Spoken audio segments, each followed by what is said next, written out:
Coming up on DITV, University of Iowa student government launches their campaign. And later, we show you how having a furry friend can make an impact. Tears were shed both good and bad this weekend. I got more coming up in sports. We may have some historic flood levels on the way. Find out more in weather. All that and more is coming your way on this Monday, March 25th edition of DITV. Don't click away, it all starts now.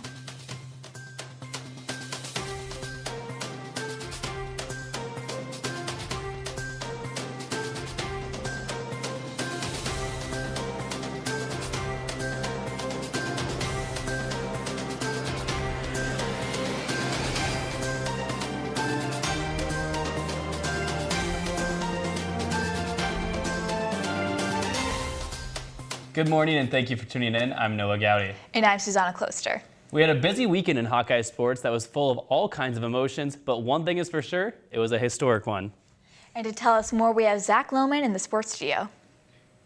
Yeah, that's right, guys. This last weekend was a wild one in Hawkeye sports with some serious postseason action. Now let's start with the NCAA Wrestling Championships. I have wrestling beat reporter John Rawson live in the newsroom with more on the tournament. Good morning, John. Good morning, Zach. Now, when you look at this Iowa wrestling team, how would you rate their performance? Well, I'd rate it like I'd rate the NCAA tournament so far. Pretty average at best. Honestly, a fourth place finish isn't too bad, but they finished behind Penn State, Ohio State, and Oklahoma State, the tried and true blue bloods of wrestling. So they're right up there, but they did leave some points out on the board. However, luckily for Iowa, they walked away with an NCAA champion. Spencer Lee got his second consecutive NCAA title. Now, you mentioned Spencer Lee. You've been able to cover him all year long. How great is it to see him get another title? Well, you mentioned it. It's fantastic to see him get another title. To be honest, this kid's one of the greatest guys I've ever talked to. A genuinely awesome dude, and he doesn't take his fame for granted. He uses it as a way to be an ambassador for the sport and an ambassador for this university. People asked if he expected to be a four-time NCAA champion, but he said he has to be a three-time NCAA champion first. Finally, looking ahead, what can fans expect next year from the team? Well, fans can expect some good things from this team. They're really only losing Mitch Bowman and Sam Stoll. Obviously, some potential for transfer, but 174 is going to be filled by Michael Kemmer, and Cassiope will take over for Stoll at heavyweight. So there's a legitimate possibility that there could be 10 qualifiers for the NCAA championships and potentially a few extra NCAA individual titles that this team could gather. Marinelli left one out on the board yesterday, losing to the 8 seed from Virginia Tech. But I mean, I could expect really good things from this team down the road. That was John Rawson live in the newsroom. Thank you. Now let's head from an event in Pittsburgh to an event in Columbus. Yesterday, the Iowa men's basketball team almost completed the biggest comeback in NCAA tournament history. DITV Sports Director Lucy Rodin has more on the heartbreaking loss from Ohio. Iowa got off to an early 25-point deficit against Tennessee in the NCAA tournament, but the Hawks managed to bring it back to tie it up, but it just wasn't enough as Iowa fell 83-77. Incredibly proud. I think all season long we've stayed together. We've proven that they really love each other, and they fight for each other. They care about each other.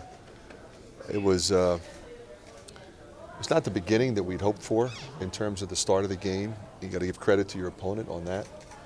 But the way that we fought back, didn't let it get away from us, gave us a chance in the second half, and then really put it together at both ends. I mean, we knew coming at halftime we're down 21. We said, hey, leave it all out there, play with a lot of heart and hustle, and good things will happen. And we were really effective in the second half. We got it going early. Our goal was to get it single digits by the under 8, and I think it was like 11. And we went on a little run. I mean, Zay hit some big shots for us, and just go right on down the line. Everybody make big plays, and that's what this team is. So, I love these guys. Really proud of how we battled back down 23. Put it into overtime, and just unfortunately we couldn't get it done. We came out of the second half. We said we were going to push this to 10. It's the next media timeout. We got it within 12, and when we got within 12, we said we were going to get this to single digits next media timeout. We got it within single digits, and we just kept chipping away, and all of a sudden we have the lead. And a couple things go differently. One possession here or there would have been a totally different game, but the fact that we fought back from what we did, it shows how resilient this team is. Well, obviously, we could see how heartbroken the team was to see their season cut short, but still very proud of the effort they showed against Tennessee. Reporting from Nationwide Arena in Columbus, Ohio, Lucy Rodin, DITV Sports. Now, with Nicholas Baer being the only senior on the squad, this team has very high hopes for next season. To complete the westward trek back to Iowa City, the Iowa women's basketball team beat Missouri and is now headed to the Sweet 16, Women's beat reporter Natalie Alcapetti has more on this win. The Iowa women's basketball team continues to keep their undefeated season here inside Carver Hawkeye Arena with a win over the University of Missouri to earn them a spot in the Sweet 16. We played a really good Iowa team. We knew it was going to be a battle. What a great environment. What a great fan base here in Iowa City. And we knew it was going to be a challenge. I thought we hung in there in that first half, and the second half we just had a hard time. It was amazing, just to be with my seniors, and that was our last time being on Carver Hawkeye Arena playing, and it was a bittersweet moment, but mostly sweet because, Sweet 16, and we're moving on. They just want to be successful. They just want to keep winning. And now, we want to go to the Elite Eight now. That's the next goal. For more updates on this tournament, follow the Daily Iowan on Twitter and in Facebook. But reporting from inside Carver Hawkeye Arena, this has been Natalie Accapetti, DITV Sports. Iowa head to Greensboro for the Sweet 16 on Saturday, March 30th. But that's all I have time for you today in the sports studio. Noah and Susanna, back to you. The 2019 UISG campaign kicked off last night when 3 tickets announced that they would be running for president and vice president. Alexia Sanchez and Madieri Belkale announced that their campaign Inspire UI at Milk in Iowa City. They plan on focusing on the Latinx living learning community and expanding Iowa City's community ID program. Ignite Iowa, led by Noel Mills and Sarah Henry, also announced their plans for UISG president and vice president. They said their elements are financial, social, and environmental sustainability. The final campaign, UI Charge, led by Dottie Mansari and Adu Aru, announced their candidacy at Buffalo Wild Wings. Mansari plans on changing the lack of transparency and information through UISG. Voting will take place on April 3rd and 4th. The long-awaited results of the Mueller report have been made public. Special Counsel Robert Mueller did not find that any of President Donald Trump's campaign members or associates have conspired with Russia. Attorney General William Barr discussed the importance of making the findings public. I also believe it is very important that the public and Congress be informed of the results of the special counsel's work.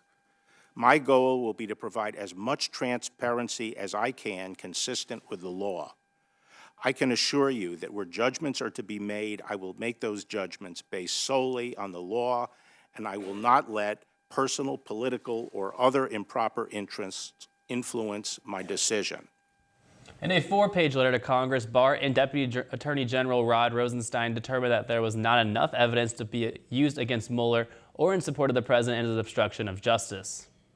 It's a shame that our country had to go through this. To be honest, it's a shame that your president has had to go through this before I even got elected. It began. And it began illegally.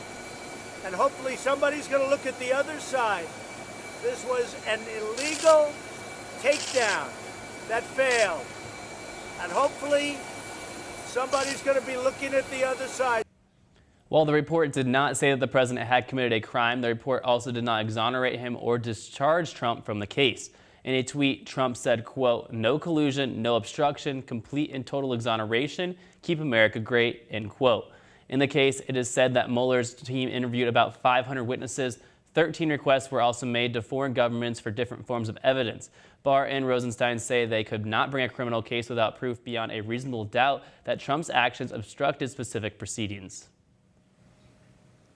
Last week, University of Iowa PhD student Jonathan Hogue was reported missing in Utah's Canyonlands National Park.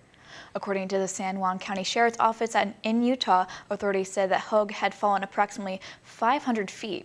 His vehicle was located at an overlook when a search around the area began. Hogue was a graduate teaching assistant in Iowa who was earning a PhD in geography. The State Board of Regents announced that their sole student regent, Rachel Johnson, will resign. Effective April 30th, the resignation will come 2 years before the end of her 6-year term. The University of Northern Iowa graduate was appointed in 2015, focusing on public higher education. Johnson was a strong advocate for regent institutions during her term. According to Iowa law, one regent must be a full-time undergrad or graduate student at one Iowa public university at the time of their appointment. Regents are appointed by the governor and confirmed by a 2/3 vote of the Iowa Senate. Noah, we got to experience some beautiful weather during spring break, or at least I did, and I'm hoping that it can stay that way. Yeah, and we have Dylan Mahalki in the weather studio to tell us more. Dylan? Thanks, Noah and Susanna. Yes, unfortunately, though, we have some rain coming, and that rain may lead to some historic floods in this map, as I can show you. Now, the National Oceanic and Atmospheric Administration administered this graph to show the expected flood forecast this spring ending in around mid to late May. Now, this record flooding that we may experience is due to the snowpack melting and the expected amount of rain this spring. As you can see here, it will be all around the Great Lakes region as well as head down the Mississippi, so I'll be right by Iowa and Illinois on that border. Now, as we move into Iowa City forecast today, we have a temperature around in the mid-30s today at around 35 degrees with partly cloudy skies today. As we move into later tonight, our temperature increases a little bit. We have a temperature of 36 degrees this evening and clear skies, so it'll be a very nice evening tonight. Now, as we move into our extended 5-day forecast for the week, as I mentioned today, our high gets up to 49 throughout the day with 11-mile-per-hour winds throughout today. Tomorrow, our high gets even hotter. We have a high of 51 degrees and a low in the mid-30s with partly cloudy skies as well. On Wednesday, our winds are the strongest. We have 19-mile-per-hour winds, cloudy skies, and a high of 63 degrees and a low of 52. So, fairly warm day on Wednesday. Now, as I mentioned, that rain is coming on Thursday and Friday. Thursday, it will come at night. We have a 50% chance of showers in the evening, and our high stays at 63 degrees and a low of 42. Finally, to wrap up the 5-day forecast, on Friday, we have a 90% chance of showers all throughout the day with a high of 49 and a low of 36. Well, as you can see, we got some sun peeking out at the start of the week, but to end, we have some rain coming. Sorry to tell you. Noah and Susanna, back to you guys. Thanks, Dylan. A furry friend makes all the difference, and one University of Iowa sophomore can tell you that all herself. DITV News reporter Lauren Varell has more. When Lexi was 17 years old, she was diagnosed with a sleep disorder, causing her to fall asleep at random times throughout the day. After a year without her dog Piper, she realized her life is better when Piper is around. So she got her certified to be an emotional support animal. We realized that my quality of life was, the longer I had her and the more she was with me, was really improving. And when I went to school without her, it got really hard, and the missing component was her, so we got her certified to be my service animal so she could come with me and just make my life so much better. Piper wears a red service dog vest and is always there when Lexi needs her. Piper's main job is to sit with Lexi while she's in class or doing homework and calm Lexi down if she gets anxious. However, Piper also loves to play with toys and friends in the dorms. She loves it here. And I think everybody just loves her. She just kind of runs the place, which is really funny. She often brings a lot of toys into the lounge, and then I have to pick them up at the end of the night. She has her favorite places to sit, and she has people that she knows that bring soft blankets out when they study, and so she'll go sit on the soft blanket. Lexi says she shares a special bond with Piper, and the unconditional love she receives makes her very happy. Piper is definitely one of the best dogs I've ever met. Reporting from Catlett Residence Hall at the University of Iowa, this is Lauren Varell, DITV News.